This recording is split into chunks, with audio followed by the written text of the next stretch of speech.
오늘 우리가 나눌 말씀은 사도행전 1장 1절부터 26절의 말씀입니다.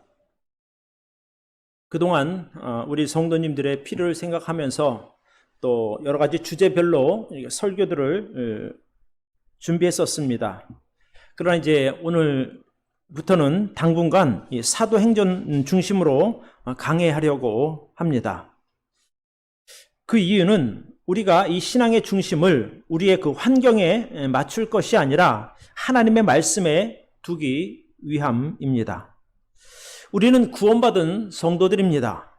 구원받은 성도의 삶의 동력이 바로 하나님의 말씀이 되어야 한다고 저는 믿습니다. 작년 2월 이후에 1년이 넘는 시간 동안 이 코로나19 시대에 우리가 성도로서 어떻게 살아야 하나에 초점을 맞추고 설교해 왔습니다. 그러나 이제는 우리가 환경에 어떤 믿음의 삶을 맞춰 가기보다는 그 환경을 초월하는 믿음의 삶을 살았으면 하는 마음으로 설교를 준비했습니다.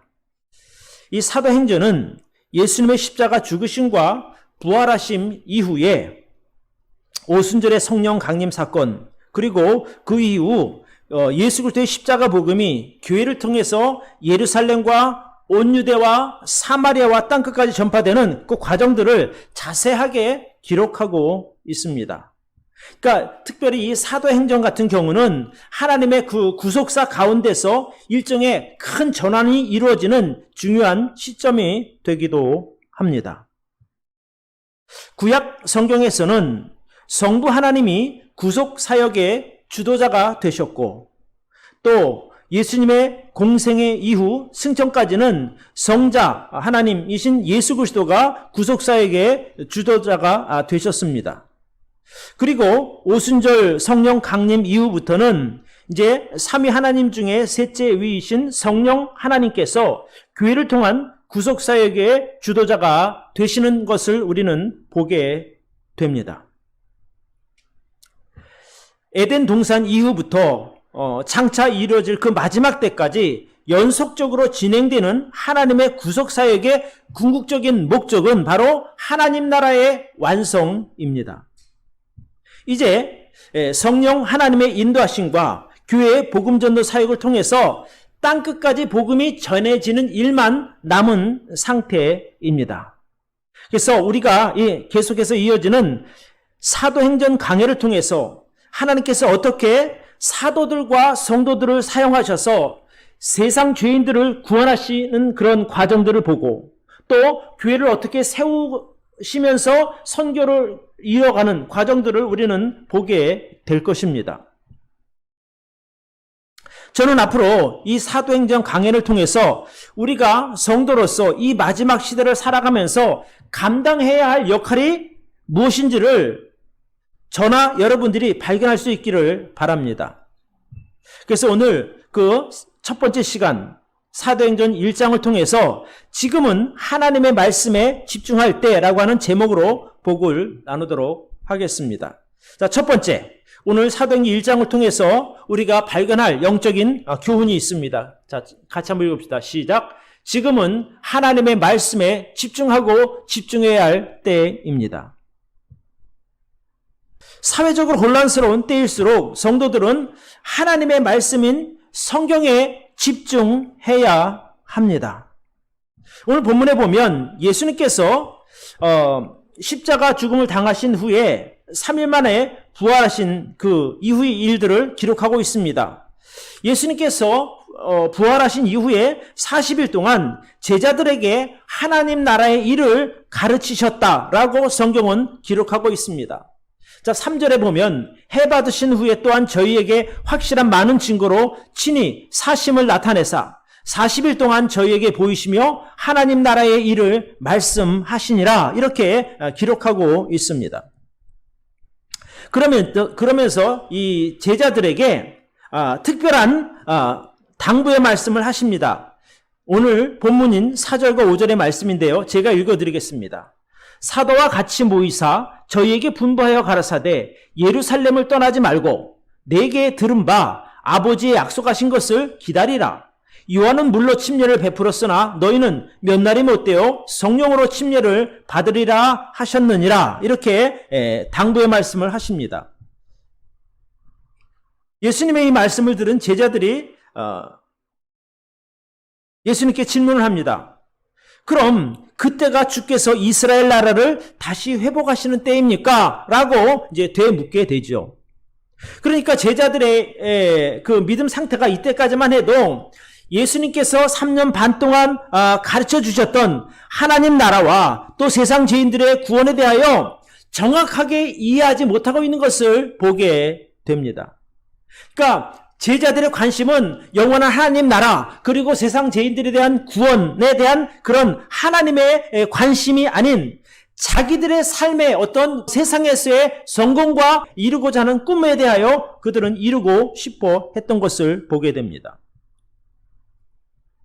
그러니까 하나님의 시각으로 정말 그 복음이 전해지고 또 하나님의 시각을 그런 복음을 통해서 죄인들이 구원받는 그런 일이 아니라 그들의 생각 가운데 중심은 바로 현실적인 이스라엘이 로마 제국으로부터의 독립하는 일에 관심이 있었던 겁니다. 여러분, 우리가 잘 생각해 봅시다. 예수님이 장장 3년 반 동안 제자들에게 죄에 대하여 그리고 심판에 대하여 그리고 하나님 나라에 대하여 가르치셨습니다. 내가 온 세상 죄인들의 죄값을 대신 지불하기 위하여 이 세상에 왔다. 그리고 내가 십자가 죽음을 죽는 이유는 바로 세상 죄인들을 위한 대속의 죽음이고 이후에 3일 만에 부활하게 되면 그때 내가 하나님께로 가게 될 것인데 내가 가게 된 이후에 하나님께서 성령을 너희에게 보내주실 것이라고 분명하게 가르쳐 주셨습니다. 그건 여러 번 말씀하셨던 겁니다. 우리 요한복음을 한번 보도록 하겠습니다. 요한복음 14장 16절로 17절의 말씀입니다. 내가 아버지께 구하겠으니 그가 또 다른 보혜사를 너희에게 주사 영원토록 너희와 함께 있게 하시리니 저는 진리의 영이라. 저는 너희와 함께 거하시며 또 너희 속에 계시겠습니다. 이렇게 말씀하셨죠. 그런데 예수님께서 이렇게 제자들에게 중요한 말씀을 하셨을 때 아마 제자들은 그냥 흘려 들은 것 같습니다. 그러니까 예수님께서 이렇게 중요한 말씀을 하셨을 때 그들이 흘려들었기 때문에 오늘 예수님께서 말씀하실 때 그때 그 말씀이 하시는군요 라고 깨닫는 것이 아니라 엉뚱한 이야기를 하는 것을 보게 됩니다.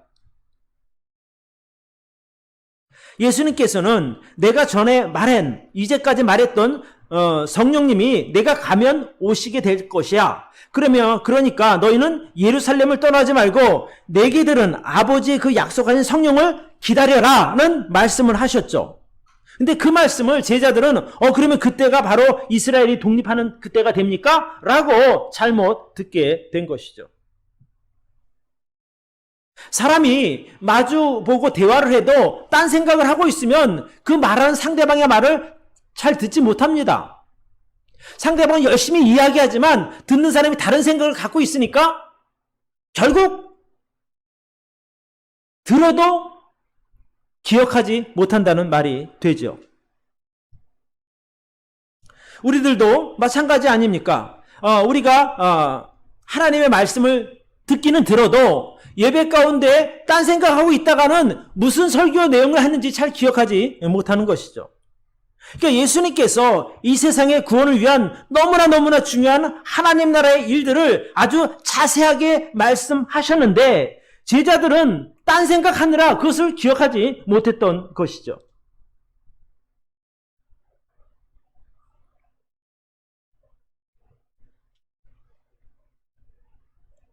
그러니까 예수님께서 이제 곧 내가 가면 성령께서 이 세상에 오실 것이고 그 성령으로 인해 너희가 성령 침례를 받을 것이며 그 성령이 너희에게 임할 때 영원한 속죄를 이루게 될 것이다 라고 말씀하시는데 제자들은 엉뚱한 얘기하는 거예요. 그때가 바로 이스라엘 나라가 다시 회복되는 그때입니까? 라고 이제 엉뚱한 질문을 하는 것이죠. 그런 제자들을 향해서 예수님께서 이렇게 말씀하십니다. 7절로 8절에 보면 가라사대 때와 기한은 아버지께서 자기의 권한에 두셨으니 너희의 알 바 아니요 오직 성령이 너희에게 임하시면 너희가 권능을 받고 예루살렘과 온 유대와 사마리아와 땅끝까지 이르러 내 증인이 되리라 하시니라 라고 말씀하십니다. 그러니까 제자들의 관심은 이스라엘의 독립에 있었고 예수님의 관심은 이 세상 잃어버린 영혼들에 대한 구원에 있는 것을 보게 됩니다. 사실 예수님의 제자들만 이렇게 했겠습니까? 지금도 많은 분들이 예배 시간에 전해지는 이 하나님의 말씀, 이 진리의 말씀에 귀를 기울이기보다는 자기가 듣고 싶은 설교에만 관심을 갖는 것을 보게 됩니다. 요즘에 많은 성도님들이 좋아하는 설교가 마음을 위로하고 또 정말 그 가슴을 이렇게 감동시키는 그런 설교를 좋아합니다. 세상에서 한 주간 동안 열심히 힘들게 일했으니 위로받고 싶고 또 칭찬받고 싶고 또 그런 듣기에 편안한 그런 설교를 듣고 싶은 것은 이해합니다. 그런데 그런 위로의 말씀과 격려의 말씀도 들어야 하지만 정말 시급하고 중요한 이야기, 세상의 어떤 그 종말에 대한 것들, 죄에 대한 것들, 또 하나님의 계획에 대한 이야기도 우리는 들어야 합니다. 사실 우리가 교회에 예배 드리러 온 이유, 가장 중요한 이유가 무엇입니까? 죄인인 내가 하나님의 은혜로 구원받은 그 사실이 너무나 감사해서 감사함의 표현으로 예배를 드리러 온 것입니다. 또 장차 이 세상이 어떻게 변화될 것이고 우리가 마지막 때를 어떻게 준비해야 되는지 하나님의 말씀을 통해서 그 방법을 알기 위해 교회에 와서 예배 드리는 것 아니겠습니까? 우리가 내 마음을 기쁘게 할 재밌는 이야기를 들으려면 개그맨의 그런 것을 보아도 좋고 또는 유명한 강사들의 강연을 듣기만 해도 충분히 마음에 기쁨과 즐거움은 있을 것입니다. 또 내 마음의 상처를 치유하려고 하면 의사를 찾아가거나 아니면 전문 그 상담가를 찾아가도 충분히 그런 것들은 해결받을 수 있습니다. 그러나 우리에게 중요한 일이 있는데 그것은 바로 우리가 앞으로 어떻게 될 것이고 현재 내가 성도로서 해야 할 일은 무엇인가를 아는 일입니다. 그래야 내가 거기에 맞게 살아갈 것 아니겠습니까? 여러분, 목사님들이 매주 주일 예배 때 하는 설교는 그냥 이거 할까? 이번엔 저거 할까? 이렇게 하는 것이 아니란 말입니다. 매주 주일 우리 성도들을 위해서 내가 무엇을 설교할지 하나님께 기도하고 준비합니다. 우리 성도들의 영적 상태를 가늠하고 또 앞으로 이런 필요한 것들에 대하여 가르치기 위해서 많이 기도하고 또 준비해서 설교를 하는 것입니다. 그러면 하나님께서 성령님의 역사를 통해서 내게 말씀하시고 나는 그 성령님의 인도하심을 통해서 여러분에게 말씀을 준비해서 전한다는 말입니다. 이렇게 완성된 내용이 주일 예배 때 여러분들에게 설교로 전달되는 것입니다. 그러니까 여러분들이 매주 예배 시간에 듣는 이 설교는 하나님께서 여러분들이 꼭 들어야 할 진리의 말씀들을 저를 통해서 여러분들에게 전달한다는 그런 말씀이 되죠. 그러니까 이 설교 내용이 정말 여러분에게 필요한 것이니 여러분들이 귀를 기울이고 마음을 다해서 들어야 된다는 말씀입니다. 오늘 목사님은 꼭 나를 찌르는 설교 같아 이렇게 오해할 수도 있고 또 맨날 죄에 대해서만 얘기해, 맨날 심판에 대해서만 얘기해 이렇게 오해할 수도 있는 것이에요. 근데 제가 하고 싶어서 하는 것이 아니라 하나님께서 저를 통해서 성령님이 인도하신 가운데 준비된 말씀이니까 그 말씀은 여러분을 위한 말씀이라고 저는 믿는 겁니다. 저도 목사인이기도 하지만 한 사람으로서 여러분에게 듣기 좋은 그런 설교하고 싶지요. 그러나 설교가 어떻게 내가 듣기 좋은 설교만 있는 것이 아니라 정말 필요한 것이 있다면 하나님께서 저를 통해서 여러분에게 주시는 것이니 여러분 꼭 마음을 집중해서 귀를 열고 들으시기를 바랍니다. 그게 예배 시간에 참여하는 성도의 마땅한 태도라고 저는 믿습니다. 그러니까 지금은 우리가 하나님의 말씀에 집중해야 할 때란 말씀입니다. 우리는요, 지금 너무너무 중요한 시기를 지나가고 있습니다. 잠깐 한눈을 팔다가 또는 잠깐 딴 생각하다가 보면 정말 내가 들어야 할, 또 내가 배워야 할 이 진리의 말씀을 놓치는 일이 생길 수도 있습니다. 예배 시간에 딴 생각하다가 듣지 못하고 나서 언제 목사님 이런 거 말씀하셨어요? 이렇게 말하면 저도 할 말이 없는 거예요. 제가 하나님의 이 말씀을 딱 한 번만 가르치고 이거 지난번에 가르치고 이거 다음에는 다시 하지 말아야지 이렇게 하는 게 아니에요. 이렇게 저런 모양 여러 기회를 통해서 반복해서 말씀을 드린단 말입니다. 그러면 적어도 3번 중에 한 번만 마음을 기울이면 아마 성경의 내용 거의 다 아마 한 번 이상은 들을 수 있는 것들이거든요. 근데 나는 한 번도 들은 일이 없는데요? 라고 말하면 사실 저도 할 말이 없는 거예요. 3번 이상 틀림없이 말씀을 드렸음에도 불구하고 처음 듣는 것처럼 말씀하시는 분들이 가끔 있단 말입니다. 그러니까 그런 분들은 예배 시간에 딴 거 생각하는 거예요. 집에 있는 내가 두고 온 거 생각하기도 하고 또 회사 일 생각하기도 하고 또 예배 끝나고 가서 다른 거 할 거 머릿속에 있다 보니 진짜 들어야 할 중요한 진리의 말씀을 듣지 못한다는 말씀입니다. 제자들이나 지금 우리들은 뭐가 다릅니까? 예수님께서는 내가 그전부터 얘기해온 내가 하나님께로 가면 보혜사 성령이 너에게 오실 것이야 라는 그 말씀을 하시는데 우리나라가 독립된다고요? 그때가 언제인데요? 이렇게 물어보고 있으니 동문서답하는 거거든요.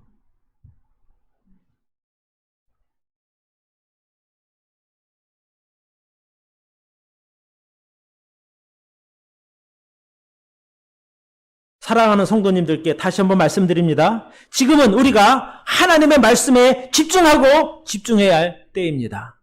꼭 명심하시기를 바랍니다. 자, 두 번째, 사도행전 1장을 통해서 우리가 정말 마음에 새겨야 할 교훈이 있습니다. 같이 한번 읽읍시다. 시작. 지금은 하나님의 말씀으로 소망을 삼아야 할 때입니다. 여러분, 지금 현재 모든 여러분 주변의 상황들이 어쩌면 여러분이 원하거나 계획한 대로 잘 흘러가지 않을 수도 있습니다. 그렇다고 낙심하지 마시기를 바랍니다. 낙심하기보다는 오히려 이럴 때일수록 하나님의 말씀으로 소망을 삼을 수 있기를 바랍니다.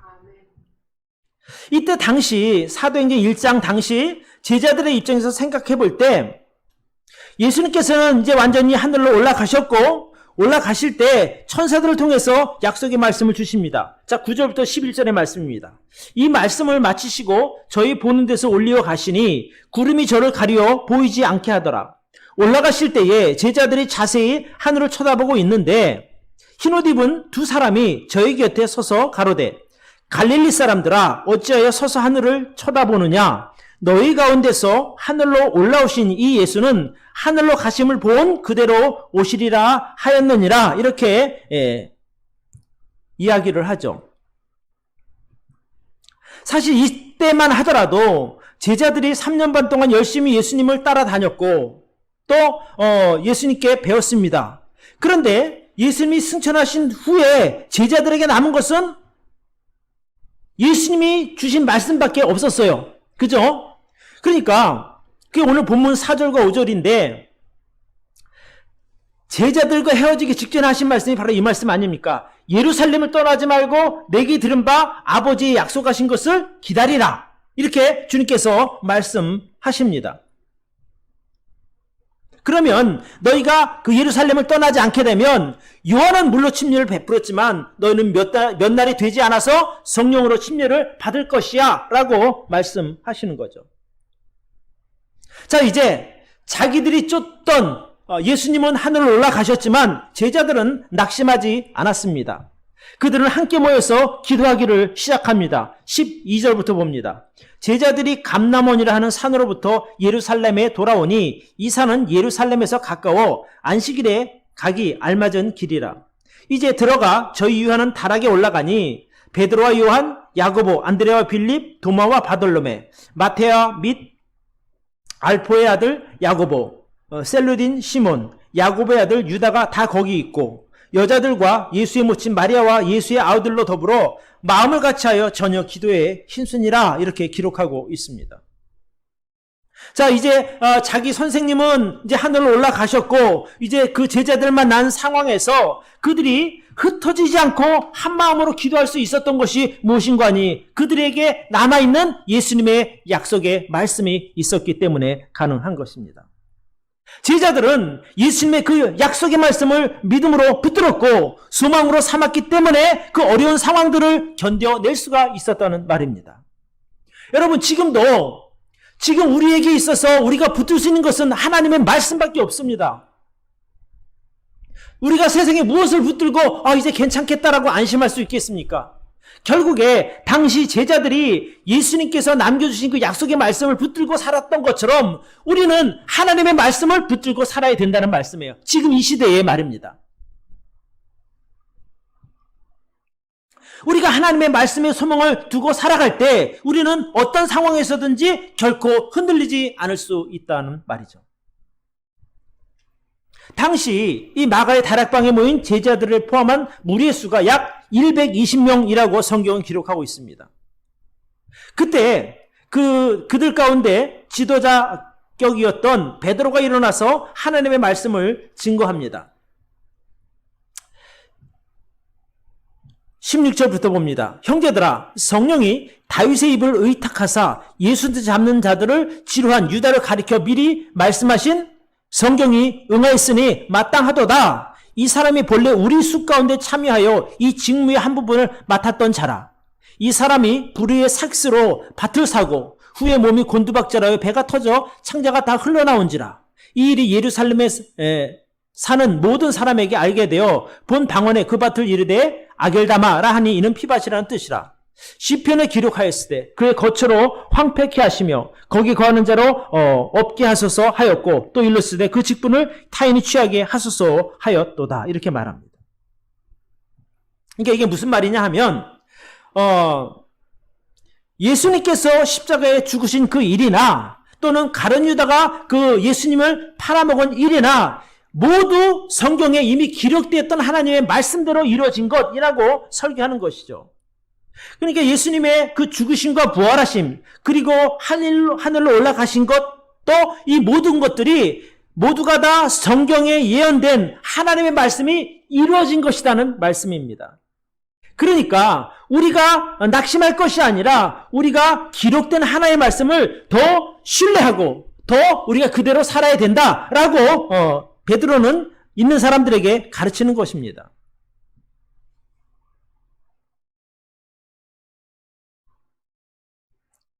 여러분, 지금 우리가 세상에서 살아가기가 얼마나 어렵습니까? 그렇죠? 이 시대에 있어서 우리의 가장 큰 소망은 어떤 세상의 위로나 사람들의 도움이 아님을 기억하시기를 바랍니다. 어떤 그 재물이나 어떤 그런 좋은 조건이 아님을 여러분 꼭 기억하시기를 바랍니다. 앞으로 세상이 어떻게 변할지, 그리고 앞으로 우리에게 어떤 일이 일어날지 우리는 아무것도 알 수 없습니다. 그러나 분명한 사실은 이미 성경에 기록된 대로 세상은 흘러가게 될 것입니다. 그러니까 우리가 이 성경을 배우고 성경대로 살아가는 그것이 가장 안전하고 좋은 방법이라고 말씀드리고 싶습니다. 그러니까 우리가 이 말세 시대에 혼란에 빠지지 않거나 또는 흔들리지 않으려면 하나님의 말씀에 근거를 두고 그 말씀을 의지하며 살아가야 합니다. 그러니까 한마디로 말하면 지금은 우리가 하나님의 말씀으로 소망을 삼고 살아가야 한다는 말씀입니다. 왜냐하면 이때까지 하나님께서 계획하신 대로 또 성경에 기록하신 대로 세상 모든 것이 이루어져 왔으니 이때까지 온 것처럼 앞으로도 계속해서 성경 말씀대로 이루어질 것이기 때문에 그렇다는 말입니다.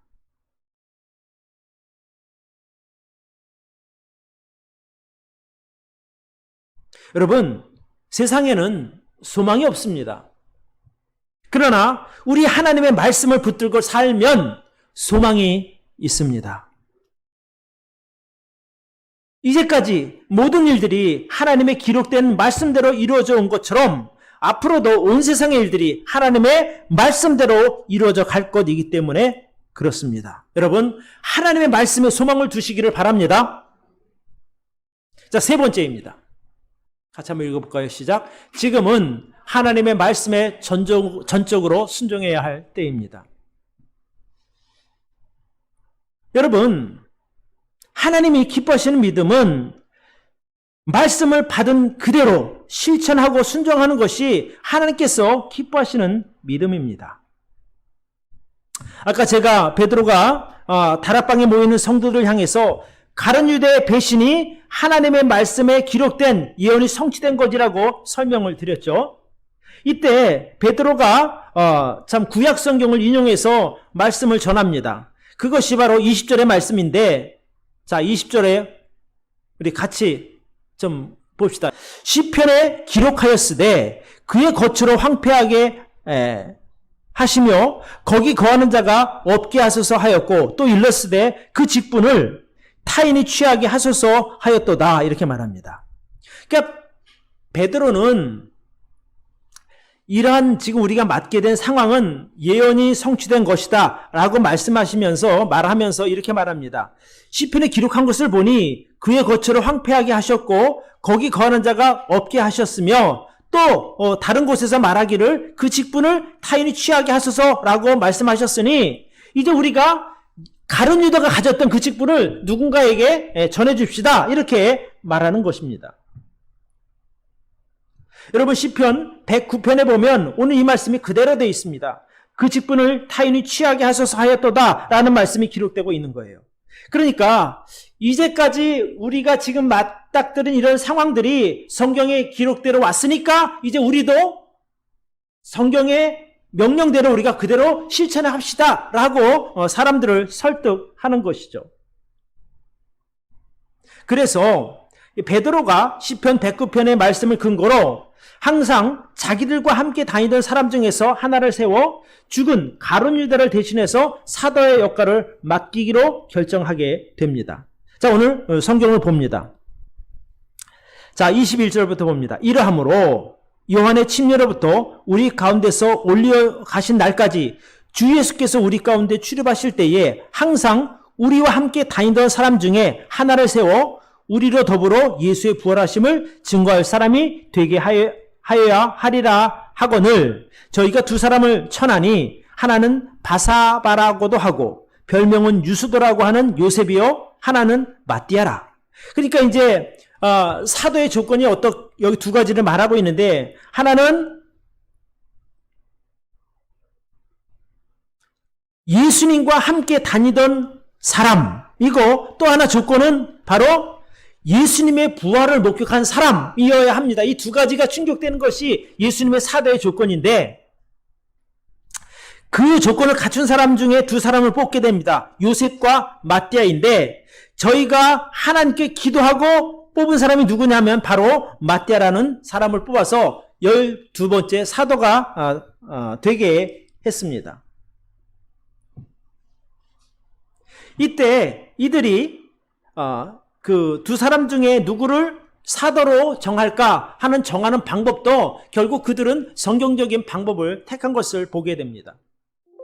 24절부터 26절에 보면, 저희가 기도하여 가로되 무사람의 마음을 아시는 주여, 이 두 사람 중에 누가 주의 택하신 바 되어 봉사와 및 사도의 직분을 대신할 자를 보이시옵소서 하고, 유다는 이를 버리었고 제 곳으로 갔나이다 하며 제비를 뽑았는데 거기서 마띠아가 뽑히게 됩니다. 여러분, 제비 뽑는 것은 구약적인 방법입니다. 하나님께서 구약에 특별한 일을 정할 때에 제비 뽑아서 하나님께서 하나님의 뜻을 나타내셨거든요.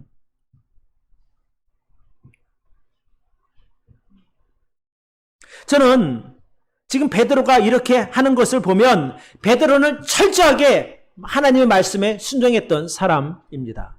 하나님께서 자기에게 주신 지혜를 통해서 성령을 깨닫게 하시고 나니까 그가 깨달은 대로 성도들에게 그런 것들을 가르쳐서 지키게 하는 것을 볼 수 있습니다.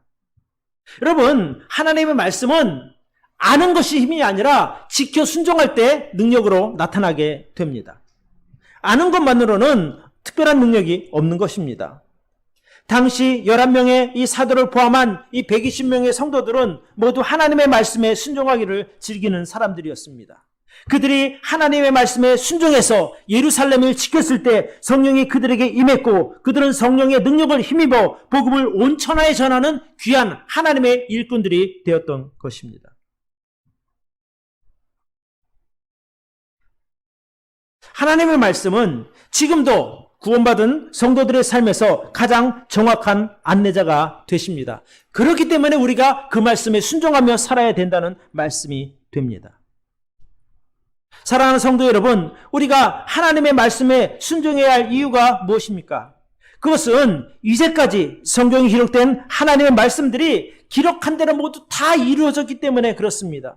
자, 그렇다면 앞으로 다가올 세상의 모든 것도 기록된 하나님의 말씀대로 이루어질 것이니 우리는 하나님의 말씀에 전적으로 순종해야 될 줄로 믿습니다. 우리가 하나님 말씀에 순종할 이유는 너무나 많이 있습니다. 우리가 하나님 말씀에 순종하며 따라가야 할 이유는 하나님께서 말씀을 통해서 보여주신 그 길이 가장 안전한 길이기 때문에 그렇습니다. 왜냐하면 하나님께서 말씀을 통해서 인도하신 그 길에 하나님께서 동행하시기 때문에 그 길이 안전한 길이 된다는 말씀이거든요. 그러니까 여러분, 말씀에 인도하시는 길대로 따라갈 때 우리는 항상 안전할 줄로 믿습니다.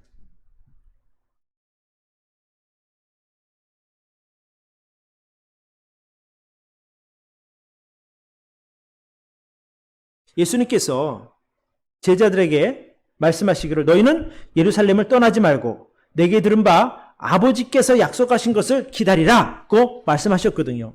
왜 예수님께서 예루살렘을 떠나지 말라고 하셨어요? 결국 그들을 위한 말씀이란 말입니다. 너희가 이곳에 있으면 하나님의 성령께서 이곳에 임하실 것이고 임하신 그 성령 너희가 받게 될 것이니 너희가 성령 침례를 받게 될 것이다. 이렇게 말씀하시는 거거든요.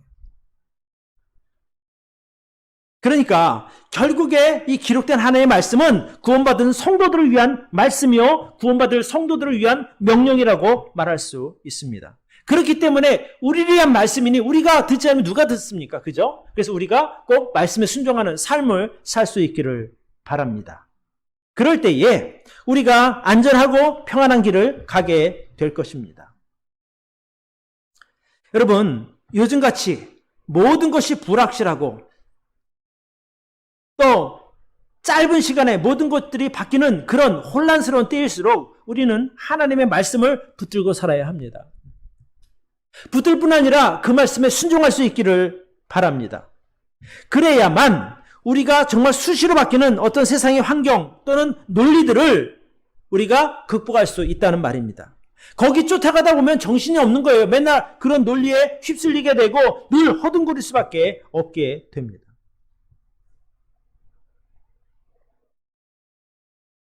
그러나 우리가 하나님의 말씀에 전적으로 순종하며 그 말씀 붙들고 살아갈 때에 우리가 늘 안정된 또 평안한 삶을 살게 될 것이라고 저는 감히 말씀드립니다.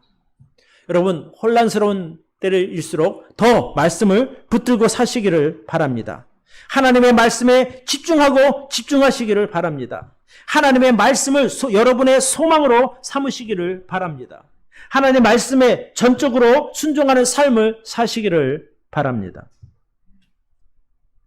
그럴 때 세상이 어떻게 변하든지 간에 얼마나 세상이 요동치든 간에 우리는 하나님의 말씀 안에 안전하게 거하게 될 줄로 믿습니다. 예, 우리 정말 우리가 지금은 하나님의 말씀에 순종할 때입니다. 기도합시다.